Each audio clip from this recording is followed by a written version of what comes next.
The window bar gave way with a sound like a rifle crack, and for one frozen second, none of us breathed. I had been sawing at it for 11 minutes with a file smuggled inside a loaf of bread, my hands raw, my heart going so hard I could feel it in my teeth. And when the iron finally snapped, I nearly dropped the whole tool into the dirt below the jailhouse wall. Wes Hale's face appeared in the gap a moment later, pale and disbelieving, like a man being handed something he'd stopped letting himself hope for. Behind me, Jonas Foster stood with his brother's old revolver drawn and steady, watching the corner of the building where the light from the sheriff's office spilled yellow into the alley.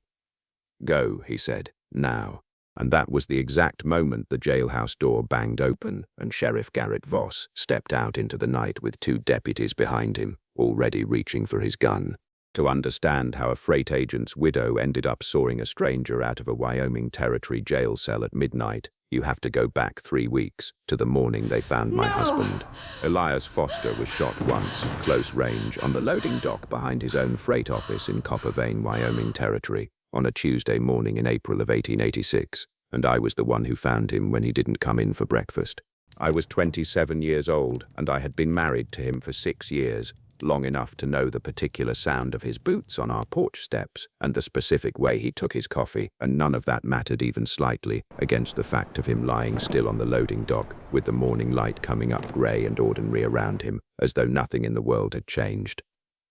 Sheriff Garrett Voss was the first man I sent for, because Garrett had been Elias's business partner for 4 years before they'd split the freight contracts amicably, or so I had always believed, and because Garrett had been coming around our place with the easy, patient regularity of an old friend since well before that morning ever arrived. Wyoming Territory had granted women the vote in 1869, the first place in the nation to do it, and Copper Vein's women served on juries same as the men, which meant that when the coroner's inquest convened that Thursday, I sat on a bench in a room with 6 other citizens deciding what had happened to my own husband.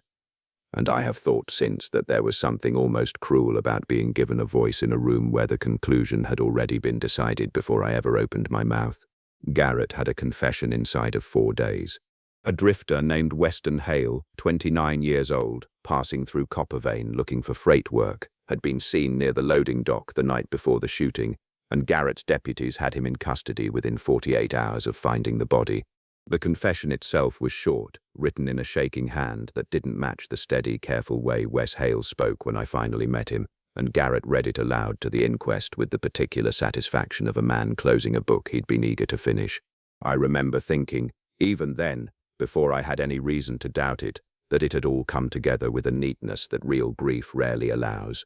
Garrett Voss began calling on me 2 weeks after the funeral, ostensibly to help settle Elias's accounts, since the freight business had contracts running through the Union Pacific spur line that were worth $1,100 a season and required someone who understood the paperwork. He was thorough and he was patient, and he never once raised his voice or pressed me toward anything I hadn't offered. And if I am honest, in that particular season of exhaustion and grief, his steadiness felt almost like relief. My sister-in-law, whom I had never met, wrote from Cheyenne that Elias had mentioned a falling out with an older brother years before I'd known him, a man named Jonas who hadn't spoken to Elias in a decade over some quarrel neither of them had ever fully explained to me. I hadn't expected Jonas Foster to come. I was wrong about that. He arrived on a Friday in early May, road dusted and quiet, and he did not go first to the freight office or to our house but to the jail, where he sat across from Weston Hale for the better part of an hour before he ever knocked on my door. When he did knock, he stood on my porch with his hat in his hands the way a man does when he's about to say something he suspects will not be welcome, and he told me plainly that the confession did not sit right with him, that he'd read enough forced statements in his years working claims disputes out of Cheyenne to recognize the particular shape of one, and that he intended to find out the truth whether or not it was convenient for anyone in Copper Vein, including me.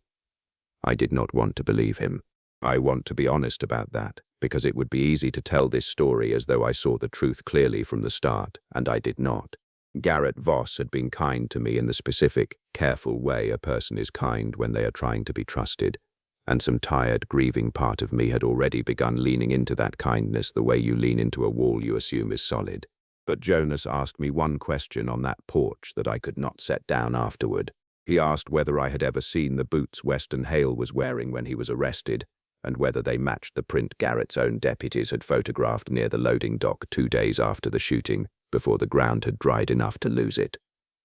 I had not seen the boots. I went to see them the next morning.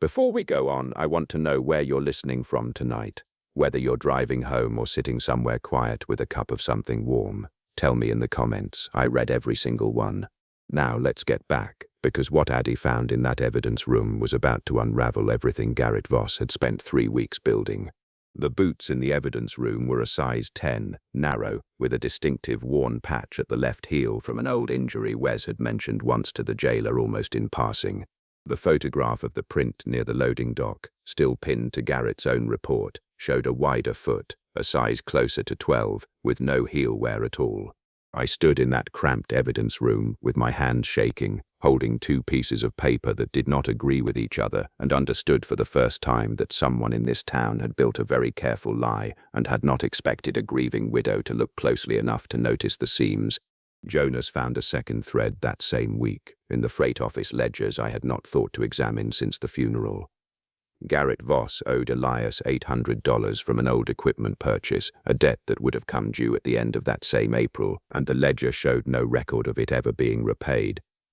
Though Garrett's own bank account, which Jonas obtained through a contact at the Territorial Land Office, showed a deposit of exactly that amount 3 days after Elias died. A dead man's debt does not need to be repaid to his widow if she never learns it existed, and Garrett had apparently been counting on exactly that kind of quiet arithmetic. I confronted Garrett on a Tuesday evening on my own porch, 3 weeks to the day after I'd found Elias, and I want to be honest that I did not go into that conversation entirely without hope that he would explain everything away. He did not. He went very still when I mentioned the boots, and stiller still when I mentioned the debt. And something in his face shifted from the patient, careful kindness I had allowed myself to lean on into something colder and more calculating, a man doing arithmetic about what I knew and what I could prove. He told me, in a voice gone flat and quiet, that grief made people see conspiracies in ordinary paperwork, and that I would be wise to leave the matter to the law, which was, he reminded me gently himself. I did not sleep that night. I lay awake turning over every kindness Garrett had shown me since the funeral, and finding, in each one, a second possible meaning I had been too tired and too sad to see before. In the morning I went to Jonas Foster's room above the Mercantile and told him everything, and it was Jonas who said what I had not let myself think in so many words. If Garrett killed Elias over that debt, he said, he cannot afford to let Wes Hale live long enough to stand trial and have a real lawyer examine that confession. He needs the story finished, not questioned. We had perhaps 2 days before whatever Garrett intended to do about that problem. Jonas spent them quietly, sending a telegram to a territorial judge he'd once worked alongside in a mining claim dispute, 10 words at $1, asking for an independent review of the confession and the boot evidence before any execution date could be set. I spent them trying to act ordinary in front of a town that had already decided, on Garrett's word, exactly how this story ended. And on the second night, Jonas came to my door after dark with a file wrapped in cloth and told me that Wes Hale's execution had been moved up by the circuit judge Garrett controlled, scheduled now for dawn, 3 days sooner than the law technically allowed, and that if we waited for the telegram's answer, there would be no one left to save. That is how I came to be standing in the alley behind the Copper Vein jail at midnight with a stolen file in my raw hands, and that is where this story properly begins, at the exact moment I told you about at the start. The moment the jailhouse door banged open and Garrett Voss stepped into the night with his gun already rising. "Run," Jonas said again, and this time I did, Wes half falling out through the gap in the bars behind me, all 3 of us moving low and fast toward the horses tied in the dark behind the livery. Garrett fired once into the air, a warning meant to freeze us, and when it did not, his second shot took a chip out of the fence post 6 inches from my shoulder, close enough that I felt the wood splinter against my sleeve. Jonas returned fire toward the deputies, not to kill, he told me later, only to buy seconds, and it worked exactly long enough for the 3 of us to reach the horses and go. We rode 2 hours north to the Territorial Marshal's office in Laramie, Wes Hale bleeding lightly from a graze along his forearm that none of us had noticed until we stopped in a stand of cottonwoods to breathe and check the horses, the 3 of us silent under a sky gone thick with stars, our own hearts still hammering loud enough to hear over the wind. I remember pressing my torn petticoat hem against his arm by feel alone, my hand still shaking too hard to be steady, and Wes telling me quietly that it was nothing, that he'd had worse, in a voice that suggested he meant it literally rather than as comfort. I have never in my life been so grateful for a building with a working telegraph line as I was 2 hours later, when the lights of Laramie finally rose pale and steady out of the dark ahead of us. The marshal there had already received Jonas's earlier wire and had begun, quietly and independently, pulling Garrett's bank records through the Territorial Land Office, records that confirmed everything Jonas and I had found, and a good deal more besides, including a second debt Garrett owed to a rail contractor that the freight contract dispute had been meant to settle. Garrett Voss was arrested 9 days later, in his own office, by marshals who did not particularly care whether Coppervane's town council found the time inconvenient. He confessed eventually, not out of conscience, the marshal told me afterward, but out of the same cold arithmetic that had gotten him into the whole mess in the first place, once he understood exactly how much evidence stood against him and how little was left to gain by silence. Wes Hale was released the same week, his real confession, the coerced one, formally struck from the territorial record. I sat with him on the marshal's porch in Laramie 2 days after his release, both of us still road-dusted and neither of us entirely sure what to say to the other, and he told me, quietly, that he had spent every night in that cell rehearsing what he would say to his own mother if he ever got the chance again. A woman who had died believing him capable of things he had never done, back before Coppervane, back before any of this, and that he had stopped, somewhere in that county, expecting anyone to ever look closely enough to see him clearly. I looked closely, I told him. So did Jonas. He looked at me for a long moment on that porch, and I understood, in the particular quiet of that look, that something had shifted between us that neither the trial nor the danger nor the 3 hard weeks behind us had fully accounted for. He told me more, in pieces, over the weeks that followed, about the years before Coppervane, a childhood spent moving between relatives who took him in out of obligation rather than affection,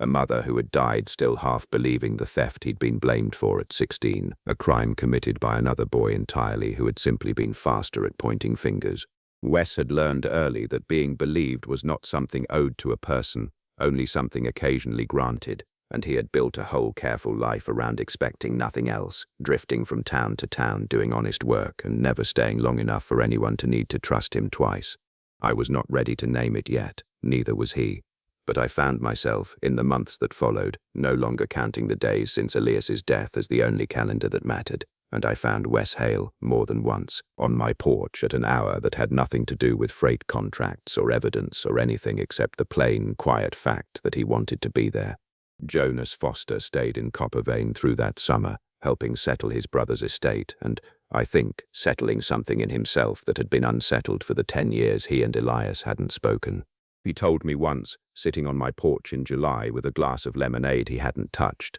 that the worst part of losing his brother wasn't the murder itself, but the 10 wasted years before it, years he could never get back, no matter how thoroughly he solved the crime that ended them for good. Wes asked to come calling on me properly in September, 5 months after the night we ran from that jail, standing on my porch with his hat in his hands in an old-fashioned gesture that reminded me, not unkindly, of the way Jonas had once stood in that same spot.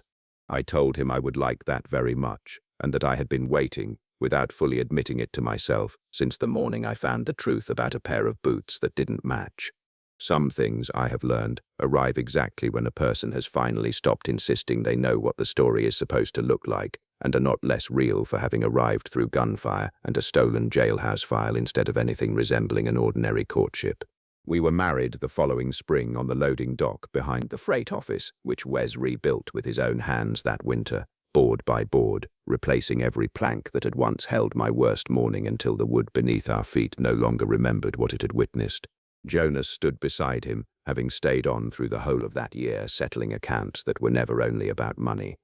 I wore green because it had been Elias's favorite color, and I saw no reason grief and joy needed separate rooms in the same life, and Martha from the Mercantile cried through the whole short ceremony and told anyone who would listen afterward that she had known something was building between us since the night we'd all disappeared from town without a word of explanation. And when the ceremony ended, Wes Hale took my hand the way a man takes hold of something he has spent a long time learning he was finally, actually allowed to keep. I think about that alley sometimes, the crack of the window bar, The warning shot, the second one that came close enough to splinter wood against my sleeve. I think about how close we came to losing everything to a story that only needed one grieving widow to stop looking closely enough to notice it didn't add up.